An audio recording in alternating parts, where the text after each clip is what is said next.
講政治上反映翻個社會矛盾，咁啊已經好明顯係啦。譬如啱啱阿維先介紹人民力量，咁你而家睇到今年好明顯，即係無論所謂泛民主派陣營或者係建制派，都亂晒大龍啦。即係已經係分裂成好多嘅唔同嘅。我都話啦，舊年嗰個即係反映一役社會上，即係譬如對社會即係嗰個觀察裏邊都有意見分層咯。即係唔係咁以前嚟講，好明顯就係兩個。即係睇法就係民主同埋建制係咪？但係而家嚟講咧，就係即係喺個所謂民主陣營裏邊也好，或者建制嘅陣營裏邊咧，佢自己都即係對嗰個現實嘅觀照啦，都有好明顯嘅分歧。係，所以變咗今日咁啱分又係選舉年啦，同埋2011到2012啊，宣選呢個區議會，然之後呢個立法會，咁咪亦都由於因為而家區議會。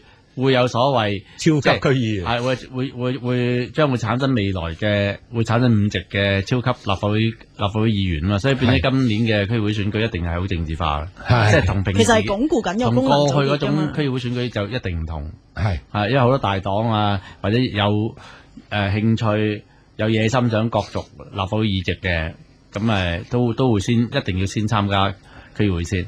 因為佢唔係攞唔到入場券啊嘛，如果成超級啲入去議員，咁呢啲人亦都分分鐘亦都係會成為俾人哋追擊嘅對象，所以個焦點可能會喺晒呢一度嘅。係啊，咁啊嗱，建制派都開始分啦，葉劉淑儀有個新民黨啦，自由黨又分啦，自由黨又分咗啦，係啊，獨立議員有一紮啦，嗰啲得民建聯冇分啫嘛，但係所謂民建聯冇分咧，其實係分咗，因為點解咧？你過去咧。就係中聯辦協調嗰啲咧，即係叫譬如民建聯唔好選啦，由中聯辦即係嗰啲表面就係即係自己有，實際上自己有，例如好似梁美芬啊之類嗰啲啦。咁啊到即係出年嘅就可能而家你睇個姿態就未必中聯辦可能唔扮演呢個角色噶咯，唔扮演呢個協調嘅角色噶咯。即係喺黃光亞嘅指導下，領導下而家。即係嚴格嚟講，未必一定黃光亞嘅，即係咁係中聯辦，喂，即係佢只不過係呢個港澳版啫，即係可能即係政策就定咗，等你自己包你自己自由大撐死咯，係嘛？你有本事嗰啲咪即係無論你係即係建制唔建制又好咁樣，咁你即係憑你本事，你睇下到時先。即係點啊？即係同上一次嘅選舉唔同咗。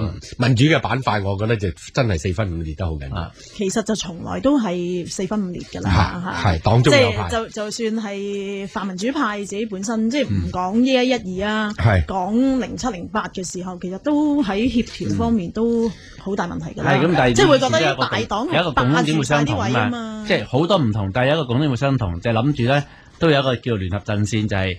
喺個否定權嗰度咧係統一啊嘛，即係大家一定要有個所謂原則得分，就係保持喺23票咧，起碼可以否定到。咁但係自從你個即係呢個民主黨接咗政改即係之後咧，就冇咗呢樣嘢，冇咗呢個嘢啊嘛，係要4年後再嚟搞過啦。其實嚴格嚟講咧，即係我自己睇啊，而家無論邊一個即係泛民裏邊咧，即係佢咩派都好啦，其實譬如我從普羅市民嘅角度嚟講咧，其實冇一個係提到一個終極答案俾即係俾到市民。啱嗱，譬如好似。好簡單，即係接受政改方案嘅民主黨咁先計啦，係咪？即係佢哋本來咧就有一個完整嘅論述咧，就話即係點解要接受咧？因為咧就有所謂路徑依循啊嘛，即係今次咧就係加10席，下一次咧另外又加10席，咁到時嚟講咧，咁應該呢個所謂民主成分咧，越嚟越多就應該超過2/3噶啦。咁啊到時嚟講，如果有啲咩方案係有利普選咧，咁啊水到渠成啊咁樣。喂。但係而家嚟講咧，實際上過咗呢個之後咧，佢都提唔到，係冇辦法再提到出嚟啊！即係佢哋自己都唔好意思再講，嗰條路徑已經斷咗，已經冇乜競依循啦，都冇威咗，係咪先？即係點可以從你呢5席跳到嗰度？佢哋都講唔到，因為政府有冇應承過？告係咁樣，而家你只不過俾人睇到你自己一廂情願。就算劉慧卿而家都即係自圓其說都話，我哋成功爭取到1人2票咁樣。1人2票同民主有咩關係？佢辭職㗎。黐線嘅，即係1人2票同民主有咩關係？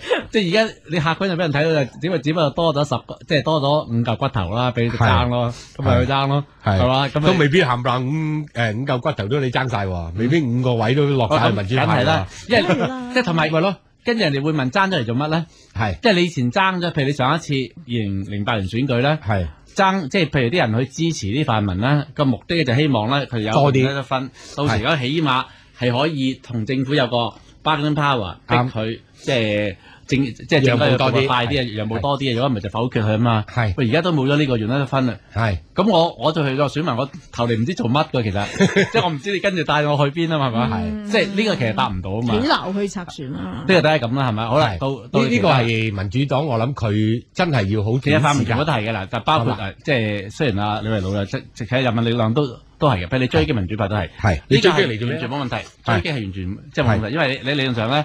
而家民主派其實民主黨已經唔係民主派嚟嘅，佢同建制一樣，所以變咗咧係唔需要 defend 佢嘅，就係懟冧咗佢啊，或者就拉低咗佢咧，益咗民建又好，乜嘢都好，因為實際上都冇分別。因為咁但係咁啊，跟住我又會問下一個問題喎，即係你拉低咗佢之後係如何咧？呢一個戰役打完之後，無論個戰果係點啦，即係全面勝利也好，之類肯定咧，其實咧都係即係真正即係我已經當民主黨全部已經唔係民主力量啦，即係淨係。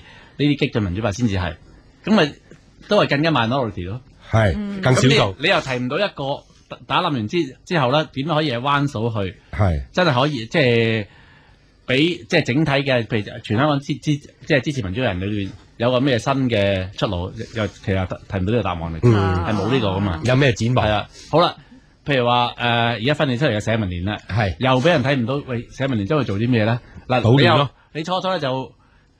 支持五居公投咁理論上咧，其實本來係合理嘅追擊民主黨，因為點解？如果從社民連嗰個角度嘅黨嘅利益嚟講咧，因為呢一個係唯一令到社民連咧最有機會喺2012嘅選舉裏邊咧攞到5席嘅，係因為大家都明白啦，你通過五居公投裏邊咧，你上一個選舉咁啊，社民連整體有10% 嘅票，係咁通過五居公投咧，點都一定會有增加，就算去唔到20%，點會有15啊？係15咪就會啱啱令到。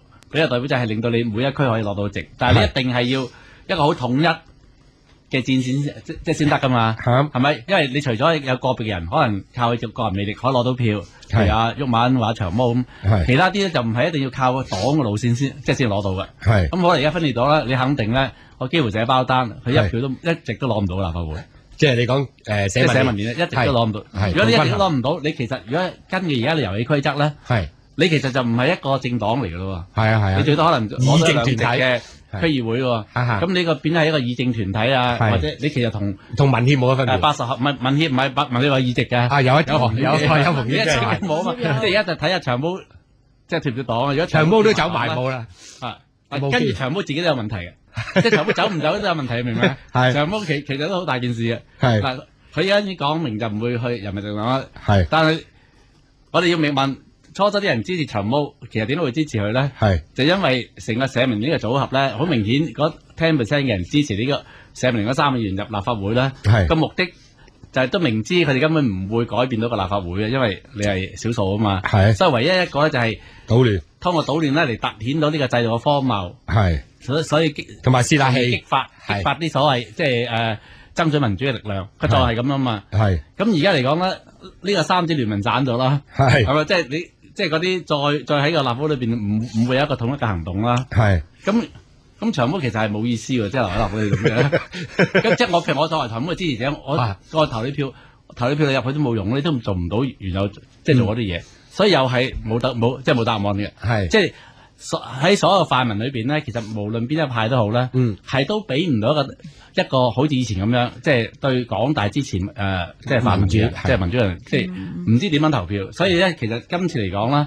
係好大件事。咁但係調翻轉咧，建制派都唔好得好多，佢一樣係佢可能會實際上得益到都唔定，即係多咗幾席。咁但係你一樣係俾人知道咧，係更加佢by default 咯。係佢by default 咧，即係令到嗰個制度更加係冇任意義，所以變咗今次可能係完全係一個 anarchy 嚟嘅，即係大家覺得咁都唔知為乜，分分鐘可能個投票率跌都唔定，會跌，即係啲人可能到最後覺得就係橫掂投邊個冇用啦。係，所以我而家同埋你最主要咧就係話你Q 仔講嗰樣嘢咧啱嘅，就係話你任何一派都好，究竟你想爭取啲乜嘢咧？即係以前咧實有一個口號咧，幾乎實掂噶嘛。譬如雙普選，咁你已經有一紮人噶啦，40%走出嚟投票。而家冇呢個口號叫唔到，你今日選舉或者去到12年叫唔到呢個。冇啊，呢個口號冇用。你講呢樣嘢冇用啦已經。個現實咧就係因為到出年到立法會普選，你再講真普選冇意思啦，因為選嘅已經唔係真普選啦，而家已經冇啦，咁唔通你叫2017或者2020咩冇意思㗎？所以唔知點解連口號都冇。